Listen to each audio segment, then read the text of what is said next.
Freight corridor का उद्घाटन करते हुए प्रधानमंत्री मोदी ने कहा कि फ्रेट उत्तर को दक्षिण से और पूर्व को पश्चिम से जोड़ने वाले रेल कॉरिडोर पर काम किया जाएगा।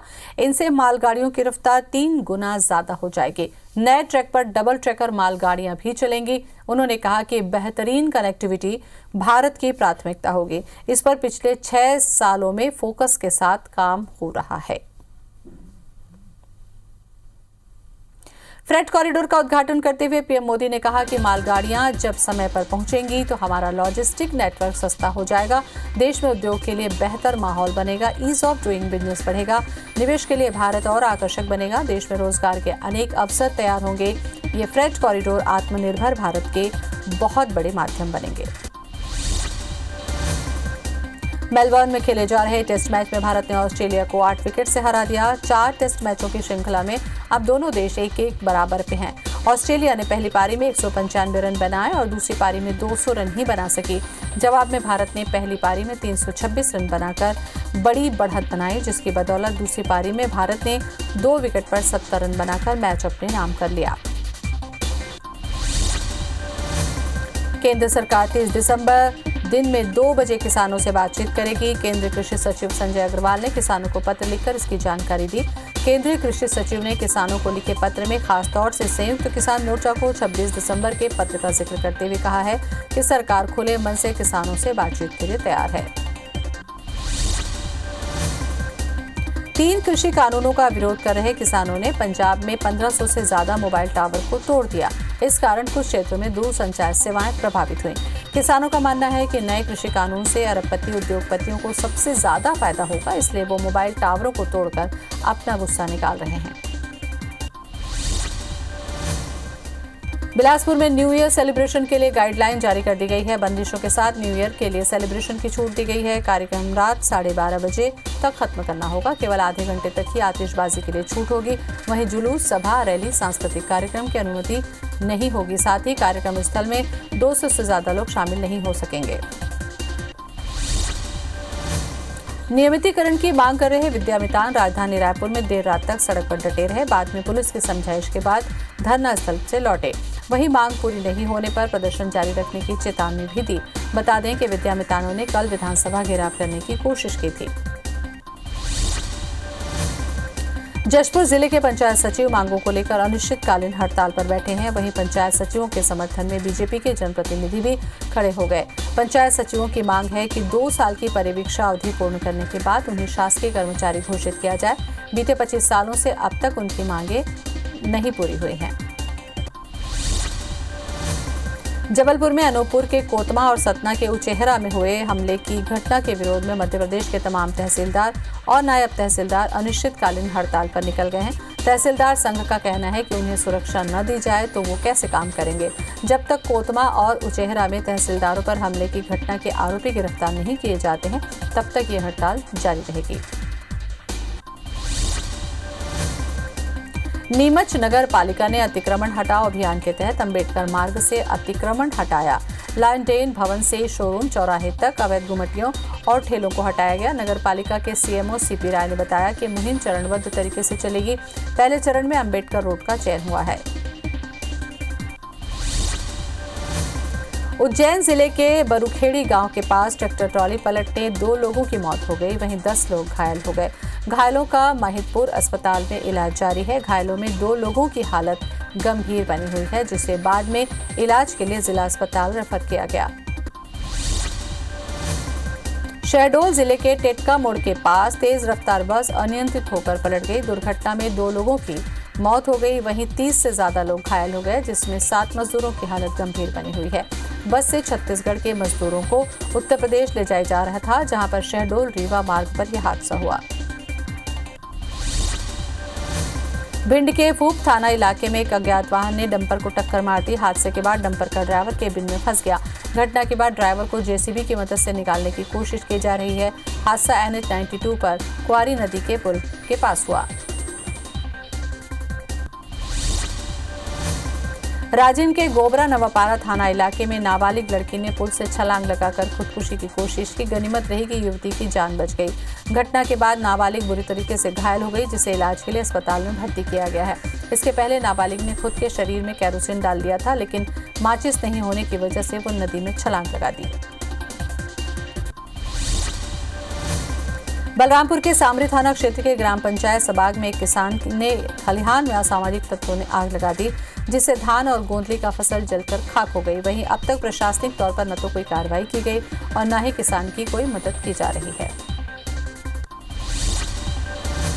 बिलासपुर के लाल खदान में अज्ञात बाइक सवार ने आदतन बदमाश की गोली मारकर हत्या कर दी। आशंका जताई जा रही है कि आरोपी ने पुरानी रंजिश के चलते घटना को अंजाम दिया। बीती रात मृतक अपने घर के सामने खड़ा था, जहां अज्ञात हमलावरों ने गोली मार दी और फरार हो गए। वहीं घटना के बाद पुलिस आरोपियों की तलाश में जुट गई है। जांजगीर चांपा के बाराद्वार में घायल युवक दिलीप बंजारे की मौत के बाद परिजनों में मारपीट और हत्या का आरोप लगाया है। मृतक 26 नवंबर की सुबह रेलवे स्टेशन में चोटिल अवस्था में मिला था, जिसे इलाज के लिए जिला अस्पताल रेफर किया गया, जहां रास्ते में ही युवक ने दम तोड़ दिया। मामले में एसपी ने परिजनों से शिकायत के बाद टीआई को तेजी से जांच करने के निर्देश दिए। ग्वालियर में एसपी ने घूसखोर एसआई प्रियंका जैन को सस्पेंड कर दिया। आरोपी एसआई ने पीड़ित युवक से गुमशुदा पत्नी को ढूंढने के एवज में 20,000 रुपए की रिश्वत मांगी, जिस पर युवक ने रिश्वत मांगने का वीडियो बनाया था और आईजी ग्वालियर से शिकायत की थी, जिसके बाद आरोपी महिला एसआई को सस्पेंड किया गया। ग्वालियर में ट्रक चालकों से अवैध वसूली के आरोप में 4 पुलिसकर्मियों को सस्पेंड कर दिया गया। शहर में पिछले कई दिनों से अवैध वसूली की शिकायत मिल रही थी, जिस पर प्रशिक्षु आईपीएस ट्रक चालक के वेश में ट्रक में बैठकर निकले और झांसी रोड थाने में पदस्थ 4 पुलिसकर्मी ट्रक चालकों से रिश्वत लेते पकड़े गए, जिन्हें सस्पेंड कर दिया गया। नीमच में अवैध वसूली और अपहरण के मामले को लेकर 2 आरक्षक समेत 4 लोगों पर एफआईआर दर्ज की गई। एसपी सूरज वर्मा के निर्देश पर जावत थाने के 2 आरक्षक पर एफआईआर दर्ज किया गया। बता दें कि दोनों आरक्षक पर राजस्थान से युवक को जबरदस्ती उठाकर पैसे मांगने का आरोप है। एसपी ने पीड़ित की शिकायत के बाद कार्रवाई के निर्देश दिए थे। देवास जिले में खनिज विभाग के अधिकारी का अवैध वसूली करते वीडियो वायरल हुआ है। वहीं कार्रवाई की मांग पर परिवहन व्यापारी 25 दिसंबर से अनिश्चितकालीन हड़ताल पर बैठे हैं।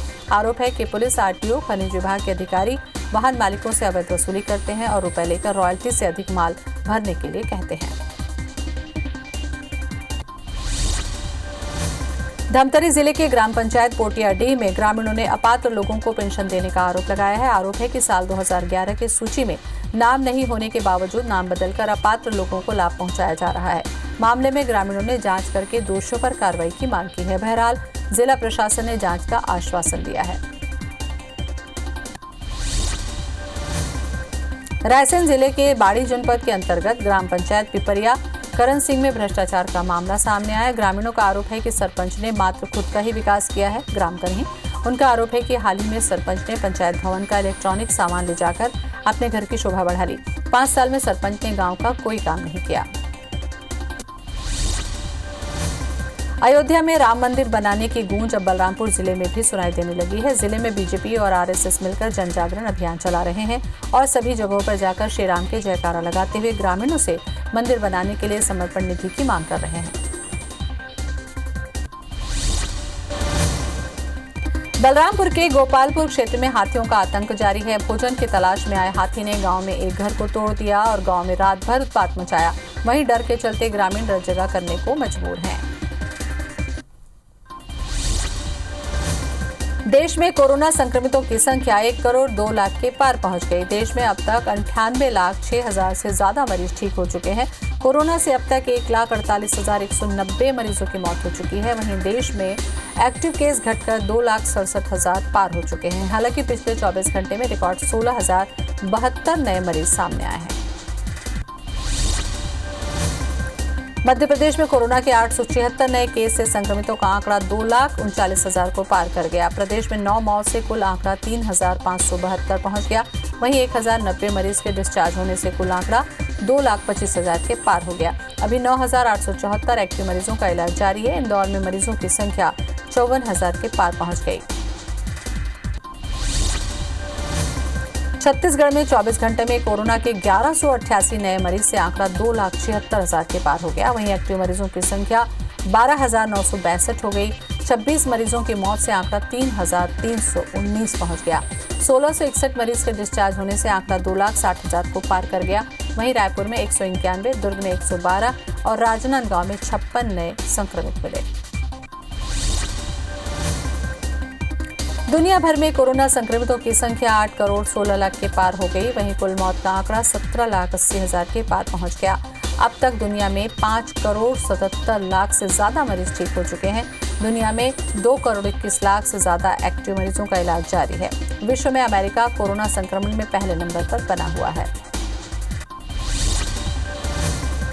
क्रोएशिया में आज सुबह भूकंप के झटके महसूस किए गए। रिक्टर स्केल पर भूकंप की तीव्रता 5.2 मापी गई। भूकंप का केंद्र क्रोएशिया की राजधानी जाग्रेब के दक्षिण पूर्व में 50 किलोमीटर की दूरी पर पाया गया। क्रोएशिया के समय के अनुसार सुबह 5:28 पर यह भूकंप का झटका महसूस किया गया। अभी किसी खास नुकसान की कोई खबर नहीं मिली।